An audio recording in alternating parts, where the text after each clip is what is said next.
الحمد لله رب العالمين والصلاة والسلام على سيد الأنبياء والمرسلين وعلى آله وصحبه أجمعين أما بعد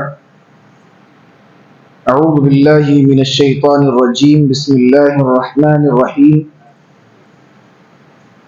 وإذ غدوت من أهلك تبوئ المؤمنين مقاعد للقتال والله سميع عليم. معزز سامعین، اللہ تبارک و تعالی نے جنگ احد اور جنگ بدر کا تذکرہ فرمایا. کہا وَإِذْ غَدَوْتَ مِنْ أَهْلِكَ تُبَوِّئُ الْمُؤْمِنِينَ مَقَاعِدَ لِلْقِتَالِ وَاللَّهُ سَمِيعٌ عَلِيمٌ. نبی کریم صلی اللہ علیہ وسلم سے اللہ رب العالمین مخاطب ہے اور فرما رہا ہے کہ وَإِذْ غَدَوْتَ مِنْ أَهْلِكَ، اے نبی وہ دن یاد کیجئے جب آپ صبح سویرے اٹھ کر کے اپنے گھر سے نکل کر مومنوں کو میدان کے لیے، جنگ کے لیے اکٹھا کر رہے تھے. واللہ سمیع علیم، اور اللہ رب العالمین آپ کی ساری باتیں سن رہا تھا، اللہ رب العالمین جاننے والا ہے. اذ ہمت طائفتان منکم ان تفشلا، اور تم میں سے دو گروہ ایسے تھے جن کی ہمتیں پست ہو گئی تھی، جو پست ہمتی کا ارادہ کر چکے تھے. واللہ ولیہما، اور اللہ رب العالمین ان کے ساتھ ہے. وعلی اللہ فلیتوکل المؤمنون، اور مومن کون ہے؟ مومن تو اللہ رب العالمین پر بھروسہ کرتے ہیں. اس آیت میں اللہ نے جس جنگ کا تذکرہ کیا وہ ہے جنگ احد. مفسرین کا اجماع ہے کہ اس آیت سے اللہ رب العالمین نے جنگ احد مراد لیا ہے. جنگ احد سن 3 ہجری میں پیش آئی، اور چونکہ اس سے پہلے سن 2 ہجری میں رمضان کے مہینے میں جنگ بدر پیش آئی تھی. تو جنگ بدر میں مسلمانوں نے کافروں کو زبردست شکست دی تھی. 70 کو قتل کر دیا تھا، 70 کو جو ہے قیدی بنا لیا تھا. تو کافر زیادہ تعداد میں ہونے کے باوجود بھی جب ہار گئے تو انہیں بڑی شرمندگی کا احساس ہوا، اور وہ شرم کے مارے ڈوبنے لگے. تو انہوں نے بدلہ لینے کے لیے، انتقام لینے کے لیے 1 سال کے بعد دوبارہ سے جنگ لڑنے کا ارادہ کیا. آپ صلی اللہ علیہ وسلم کو جب معلوم ہوا کہ احد نامی ایک پہاڑ ہے، وہاں پر جو ہے کافر ڈیرا ڈالے ہوئے ہیں جنگ لڑنے کے لیے، تو اللہ کے رسول صلی اللہ علیہ وسلم صحابہ سے مشورہ کرتے ہیں کہ بتاؤ کیا کیا جائے، مدینے میں رہ کر جنگ لڑیں گے یا مدینے سے نکل کر جنگ لڑیں گے؟ تو بعض لوگوں نے مشورہ دیا کہ اللہ کے رسول مدینے میں رہ کر کے ہی جنگ لڑتے ہیں، اور بعض صحابہ کرام نے مشورہ دیا کہ اللہ کے رسول مدینے سے نکل کر باہر جاتے ہیں اور باہر میں لوگوں کا مقابلہ کرتے ہیں، دشمنوں کا مقابلہ کرتے ہیں. ان میں عبداللہ ابن سبا بھی موجود تھا، یہودی. اس نے کیا کیا، آدھے راستے میں جا کر کے اس نے اپنے ساتھ اور لوگوں کو لے کر کے واپس آ گیا، اور کیا عذر پیش کی کہ اللہ کے رسول نے میرا مشورہ قبول نہیں کیا. انہوں نے کیا مشورہ دیا تھا کہ اللہ کے رسول مدینے میں رہ کر جنگ لڑتے ہیں.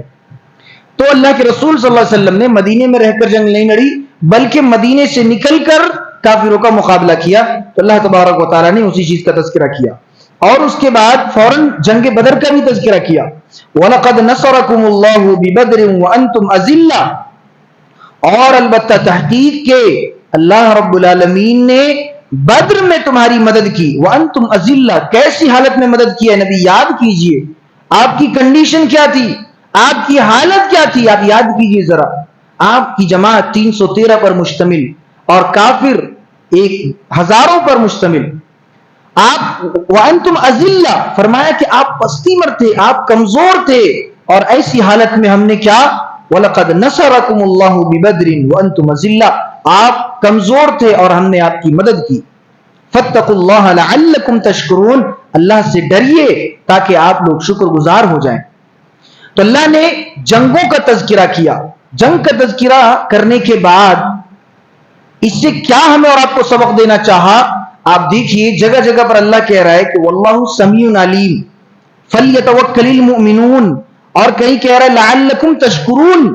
اللہ رب العالمین نے جہاں جہاں اپنی نعمتوں کا تذکرہ کیا، جنگ احد میں مسلمانوں کی شکست ہوئی تھی، جنگ بدر میں مسلمانوں کی فتح ہوئی تھی، اور فتح بھی کیسی فتح ہوئی تھی؟ زوردار فتح ہوئی تھی. تو اللہ نے کہا کہ ہم نے آپ کی مدد کی تھی. اور کیسی مدد؟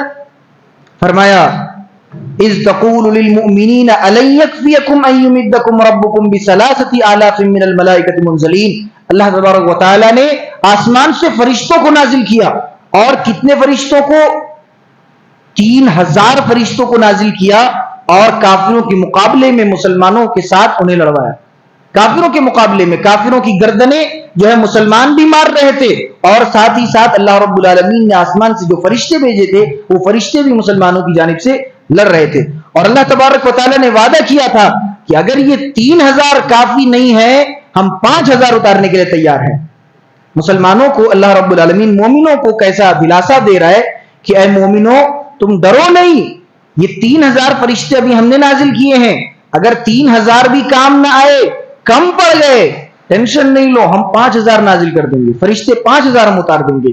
تو اللہ تبارک و تعالیٰ نے اس طریقے سے مومنوں کی مدد کی, اور جو ہے مسلمانوں کو اللہ رب العالمین نے غلبہ دیا. اور آگے کیا فرمایا؟ اب دیکھیے, یہاں تک جنگوں کا تذکرہ تھا. اب دیکھیے فرمایا وَسَارِعُوا إِلَى مَغْفِرَةٍ مِّن رَّبِّكُمْ وَجَنَّةٍ عَرْضُهَا السَّمَاوَاتُ وَالْأَرْضُ أُعِدَّتْ لِلْمُتَّقِينَ. جنت کے تعلق سے فرمایا کہ وَسَارِعُوا إِلَى مَغْفِرَةٍ مِّن رَّبِّكُمْ, دوڑو اپنے رب کی مغفرت کی طرف اور اس جنت کی طرف جس کی لمبائی اور چوڑائی آسمان و زمین کے برابر ہے. سارعو کہتے ہیں دوڑنے کو, دوڑنا, تیز قدموں کے ساتھ جانا. اللہ کہہ رہا ہے کہ وَسَارِعُوا إِلَى مَغْفِرَةٍ مِّن رَّبِّكُمْ, اے لوگوں تم اپنے رب کی مغفرت کی طرف بھاگو, دوڑو, جلدی کرو. اور وَجَنَّةٍ عَرْضُهَا السَّمَاوَاتُ وَالْأَرْضُ, اور اس جنت کی طرف بھاگو, اس جنت کو پانے کے لیے دوڑو, ایک دوسرے سے مقابلہ کرو جس کی لمبائی اور چوڑائی کتنی ہے؟ زمین و آسمان کے برابر ہے. اور وہ کس کے لیے تیار کی گئی ہے؟ فرمایا اعدت للمتقین, وہ متقیوں کے لیے تیار کی گئی ہے. تو اللہ تبارک و تعالیٰ نے یہاں پر کہا کہ جنت کی طرف بھاگو. بھاگنے سے مراد کیا ہے؟ اپنے عمل میں, اپنے عمل کو ایسا بناؤ کہ اللہ تبارک و تعالیٰ انسان کو جنت سے قریب کر دے, جنت سے نزدیک کر دے. اس سے یہ مراد ہے. صحابہ کرام, یہ آیت جب نازل ہوئی, صحابہ کرام جو ہے جنت کو پانے کے لیے ایک دوسرے سے مقابلہ کرنے لگے کہ میں جو ہے جنت سے سب سے زیادہ قریب ہو جاؤں, میں جو ہے جنت کو پا جاؤں. تو صحابہ کرام میں یہ جو ہے دینی جذبہ تھا, ایمانی جذبہ تھا. آگے اللہ رب العالمین نے فرمایا کہ متقیوں کے لیے جو ہے جنت بنائی گئی. کیسے متقی؟ متقیوں کے اوصاف کیا ہے, ان کے اندر کیا کیا صفتیں ہونی چاہیے؟ اللہ نے فرمایا الذین ينفقون فی السراء والضراء والکاظمین الغیظ والعافین عن الناس. یہاں پر چند صفتوں کا تذکرہ کیا. کہا کہ جو لوگ خوشی میں بھی اللہ کی راہ میں مال خرچ کرتے ہیں, اور اگر وہ غمگین ہیں تب بھی اللہ کی راہ میں مال خرچ کرتے ہیں. اگر آدمی بزنس کرتا ہے, تجارت کرتا ہے, اور تجارت میں فائدہ ہو رہا ہے تب بھی وہ اللہ کی راہ میں خرچ کرے گا.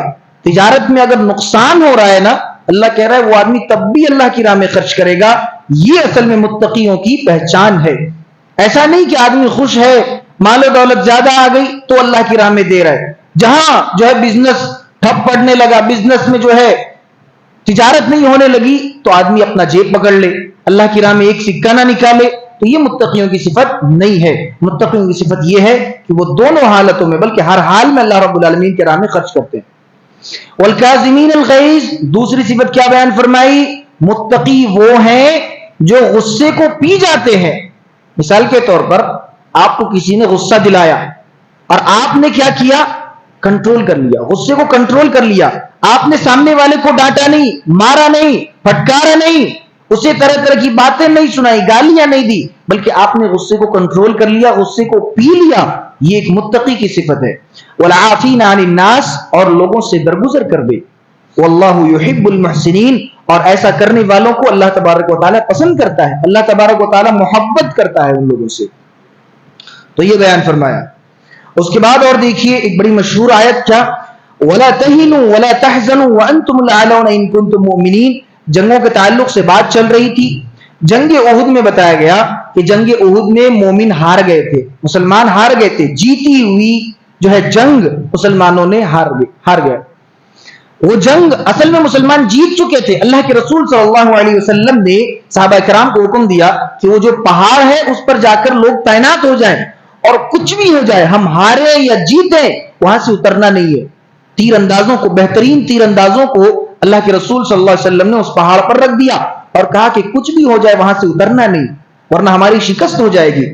جب کفار بھاگنے لگے, میدان جنگ چھوڑ کر بھاگنے لگے, تو جو مال غنیمت ہوا کرتی ہے, سامان وغیرہ بچ جاتا ہے, تو وہ مومنوں میں تقسیم ہوتا ہے. تو صحابہ کرام جو ہے مال غنیمت کو اکٹھا کرنے لگے, جمع کرنے لگے. تو پہاڑ کے اوپر اللہ کے رسول نے جن لوگوں کو تعینات کیا تھا, انہوں نے دیکھا کہ مال غنیمت صرف وہ لوگ لے لیں گے, وہ لوگ بھاگ کر آ جاتے ہیں, نیچے اتر جاتے ہیں, مال کی لالچ میں نیچے اتر آتے ہیں. اللہ کے رسول نے منع کیا تھا کہ کچھ بھی ہو جائے نیچے نہیں آنا ہے. مال کی لالچ میں صحابہ کرام نیچے آ گئے, اور حضرت خالد بن ولید رضی اللہ تعالیٰ عنہ کافروں کی طرف سے لڑ رہے تھے. حیرت کی بات ہے, اس وقت خالد بن ولید رضی اللہ تعالیٰ عنہ اسلام قبول نہیں کیے تھے. خالد بن ولید رضی اللہ تعالیٰ عنہ جنگ کے کمانڈر تھے, اور ان کی شخصیت کیا ہے محتاج تعارف نہیں ہے کہ خالد بن ولید کون تھے, کیسی جنگ کی اسٹریٹجی ان کے پاس تھی. تاریخ کی کتابوں میں ایسی دوسری کوئی مثال نہیں ملتی. ان کے جیسا بہادر, ان کے جیسا سپہ سالار, ان کے جیسا کمانڈر آج تک دنیا نے نہیں دیکھا. خالد بن ولید رضی اللہ تعالیٰ عنہ کافروں کی سپہ سالاری کر رہے ہیں, کمانڈر ہیں, اور جب دیکھا کہ جو ہے تیر انداز پہاڑ سے اتر آئے ہیں, اب ہمیں کوئی خطرہ نہیں ہے, خالد بن ولید رضی اللہ تعالیٰ عنہ گھوم کر پیچھے سے لشکر کو لے کر آتے ہیں اور مومنوں پر وار کرتے ہیں. اور اس میں کیا ہوتا ہے, اللہ کے رسول صلی اللہ علیہ وسلم بھی زخمی ہو جاتے ہیں. اللہ کے رسول صلی اللہ علیہ وسلم کو دانت پر یہاں پر تیر لگتی ہے آ کر, یہ دانت آپ کا ٹوٹ جاتا ہے, دانت ٹوٹ جاتا ہے. آپ سوچی کتنی تکلیف ہوگی اللہ کے رسول صلی اللہ علیہ وسلم. آپ بے ہوش ہو گئے, خون نکل رہا ہے, آپ بے ہوش ہو گئے, اور لوگوں میں افواہ کیا پھیل گئی کہ محمد صلی اللہ علیہ وسلم قتل کر دیے گئے, قتل کر دیے گئے. اور ہم نے یہ بات بتائی تھی کہ جب کمانڈر, کسی لشکر کا کمانڈر یا اس کا لیڈر شہید ہو جائے یا قتل کر دیا جائے, تو پھر جو لشکر ہوتی ہے وہ منتشر ہو جاتی ہے, وہ بھاگ جاتی ہے. تو جب لوگوں نے سنا کہ اللہ کے رسول کی شہادت ہو گئی, اللہ کے رسول صلی اللہ علیہ وسلم کو تیر لگ گئی اور آپ کی وفات ہو گئی, تو صحابہ کرام بھی منتشر ہونے لگے اور میدان جنگ کو چھوڑ کر بھاگنے لگے. یہ حالت ہو گئی تھی. تو وہ جو جنگ تھی, جیتی ہوئی جنگ, مسلمانوں نے جو ہے شکست کھا گئی اس جنگ میں. تو اللہ تبارک و تعالیٰ نے اسی لیے کہا کہ وَلَا تَهِنُوا وَلَا تَحْزَنُوا, تم غمگین نہ ہو, تم ڈرو نہیں, وَأَنْتُمُ الْأَعْلَوْنَ إِن كُنتُم مُؤْمِنِينَ. آج ہار گئے تو کیا ہوا, زندگی کے ہر موڑ میں تمہیں فتح ملے گی, ہر موڑ میں تمہیں سربلندی ملے گی, تم ہی کامیاب ہوگے, تم ہی سربلند ہوگے. إِن كُنتُم مُؤْمِنِينَ, اگر تم ایمان والے ہوگے, تمہارے اندر اگر ایمان ہے, مجھ پر یقین ہے, بھروسہ ہے, توکل ہے, تو کوئی بھی صورت ہو, کسی بھی جنگ میں تم جاؤ, تمہاری ہار نہیں ہوگی کبھی. بس ایک خیال رہے, تمہارے دل میں ایمان ہونا چاہیے, تمہاری فتح ہوگی. اللہ تبارک و تعالیٰ نے مومنوں کو دلاسا دیا. اور اسی طریقے سے فرمایا وما محمد الا رسول. جب اللہ کے رسول کی وفات کی خبر پھیلنے لگی, افواہ اڑنے لگی, اللہ تبارک و تعالیٰ نے آیت نازل کی کہ وما محمد الا رسول, محمد تو صرف ایک رسول ہے. ان کی عظمت کیا ہے, انسان ہے, وہ انسان ہے. انسانی لغزشیں جتنی ہوتی ہیں وہ ان کے اندر تھی. انسان بھولتا ہے, اللہ کے رسول بھی بھولتے تھے, لیکن آپ کی فضیلت کیا تھی, آپ کی خصوصیت کیا تھی کہ آپ رسول تھے. اللہ تبارک و تعالیٰ نے بیان فرمایا کہ وما محمد الا رسول, آپ صلی اللہ علیہ وسلم ایک رسول تھے. قد خلت من قبلہ الرسل, آپ اگر انتقال کر بھی گئے تو کیا ہوا, آپ کی وفات, محمد کی وفات کی خبر سن کر لوگ منتشر ہو رہے ہیں. اگر واقعی محمد کی وفات ہو گئی تو کیا ہوا, تم مومن ہو, مسلمان ہو, اللہ کی راہ میں لڑ رہے ہو, تمہیں کسی بھی صورت پیچھے نہیں ہٹنا ہے, چاہے محمد کی وفات کیوں نہ ہو جائے, چاہے محمد کیوں نہ قتل کر دیے جائیں صلی اللہ علیہ وسلم. تو کہا کہ قد خلت من قبل الرسل, محمد بھی ایک رسول ہیں, ان سے پہلے بھی بہت سے رسول گزر چکے. افإن مات او قتل انقلبتم على اعقابکم, اگر محمد قتل کر دیے جائیں تو کیا تم الٹے پاؤں پھر جاؤ گے, میدان جنگ سے بھاگ جاؤ گے. ومن ينقلب على عقبيه فلن يضر الله شيئا, اور یاد رکھو اگر تم میدان جنگ چھوڑ کر بھاگ رہے ہو تو اس میں اللہ کا کوئی نقصان نہیں ہے. نقصان کس کا ہے, تمہارا نقصان ہے, اللہ کا کوئی نقصان نہیں. تو اس چیز کو بیان فرمایا, اور اللہ کے رسول صلی اللہ علیہ وسلم کی بشریت کی دلیل دی کہ اللہ کے رسول رسول ہیں لیکن ساتھ میں وہ بشر ہیں، انسان ہیں، وہ بھی تم جیسے انسان ہے. وہ کوئی رسول ایسے نہیں ہے کہ انہیں موت نہیں آئے گی. آج نہیں مرے، کبھی نہ کبھی ان کی وفات ہوگی. اور جب اللہ کے رسول صلی اللہ علیہ وسلم کی وفات ہوئی تو حضرت عمر رضی اللہ تعالیٰ عنہ غصے میں آ گئے تھے، تلوار نکال لی اور کہا کہ جس نے کہا کہ محمد کی وفات ہو گئی، محمد کی موت ہو گئی، میں اس کی گردن اڑا دوں گا. غصے میں آ گئے کہ نہیں، محمد کی وفات نہیں ہو سکتی صلی اللہ علیہ وسلم. تو حضرت ابوبکر صدیق رضی اللہ تعالیٰ عنہ نے اس وقت حضرت عمر رضی اللہ تعالیٰ عنہ کو یہی آیت سنائی کہ وما محمد الا رسول، محمد تو صرف ایک رسول ہے، ان کی بھی موت آ سکتی ہے. تو حضرت عمر رضی اللہ تعالیٰ عنہ فوراً شانت ہو گئے. تو اللہ رب العالمین نے لوگوں کو یہ پیغام دیا اور لوگوں کو یہ بات بتائی کہ محمد صلی اللہ علیہ وسلم بھی بندے ہیں اور ان کی بھی وفات ہو سکتی ہے، ان کی بھی موت آ سکتی ہے. جو لوگ کہتے ہیں کہ نہیں صاحب اللہ کے رسول صلی اللہ علیہ وسلم کی وفات نہیں ہوئی، آپ صلی اللہ علیہ وسلم کا انتقال نہیں ہوا، بلکہ وہ پردہ کر گئے ہیں. کیسا پردہ؟ آپ کی باقاعدہ جنازے کی نماز ہوئی، تدفین ہوئی، کہاں سے؟ ساری انسانوں والے کام ہوئے. تو پھر آپ یہ کہیں کہ پردہ ہو گیا، آپ صلی اللہ علیہ وسلم پردہ کر گئے ہم سے، تو یہ سراسر غلط بات ہے. اللہ تبارک و تعالیٰ نے اسی کی دلیل یہاں پر نازل فرمائی. اور دیکھیے اور کیا کیا چیزیں اللہ تبارک و تعالیٰ نے یہاں پر بیان فرمائی. اللہ کے رسول صلی اللہ علیہ وسلم کی نرم دلی کا تذکرہ کیا کہ فَبِمَا رَحْمَةٍ مِّنَ اللَّهِ لِنْتَ لَهُمْ، کہ اللہ رب العالمین کی رحمت سے اے نبی آپ کو بڑا نرم دل بنایا گیا ہے، بہت رحم دل بنایا گیا ہے. وَلَوْ كُنْتَ فَظًّا غَلِيظَ الْقَلْبِ لَانفَضُّوا مِنْ حَوْلِكَ، اگر آپ بدزبان ہوتے، آپ صلی اللہ علیہ وسلم سے خطاب ہے کہ اے نبی اگر آپ بدزبان ہوتے اور آپ کا دل درست نہیں ہوتا، آپ کا دل غلیظ ہوتا، آپ کی زبان غلیظ ہوتی، یہ جتنے لوگ آپ کے ارد گرد بیٹھے ہیں نا، یہ آپ کے ارد گرد نہیں بیٹھتے. صحابہ کرام ہمیشہ اللہ کے رسول صلی اللہ علیہ وسلم کے سامنے بیٹھا کرتے.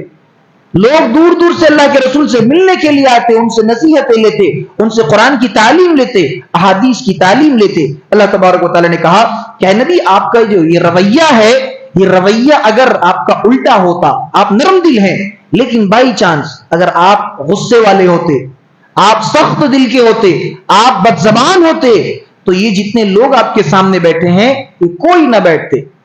تو آپ صلی اللہ علیہ وسلم کی نرم دلی کی دلیل اور نرم دلی کا تذکرہ کیا، اور یہی وجہ ہے کہ اللہ رب العالمین نے آپ صلی اللہ علیہ وسلم کو نرم دل بنایا. اسی لیے آج حدیث کی اتنی موٹی موٹی کتابیں ہمارے سامنے موجود ہیں. حدیث کی اتنی بڑی بڑی کتابیں ورنہ نہیں ہوتی. اگر آپ بدزبان ہوتے، آپ کا اخلاق درست نہیں ہوتا، آپ کا کردار اچھا نہیں ہوتا، تو بتائیے صحابہ کرام آپ کے پاس بیٹھتے؟ نہیں بیٹھتے. اور جب آپ کے پاس صحابہ کرام نہیں بیٹھتے تو پھر حدیث کی کتابیں آج ہمارے پاس نہیں ہوتی. تو اللہ تبارک و تعالیٰ نے اس چیز کا تذکرہ کیا. اور بھی مزید بہت ساری باتیں ہیں، انشاءاللہ مزید باتیں آگے آتی رہیں گی. اللہ تبارک و تعالیٰ سے دعا ہے کہ اللہ تعالیٰ ہم سبوں کو کہیں سنی باتوں کو سمجھنے اور ان پر صحیح عمل کرنے کی توفیق عطا فرما. آمین. سبحانک اللہم و بحمدک اشہد ان لا الہ الا انت استغفرک و اتوب الیک.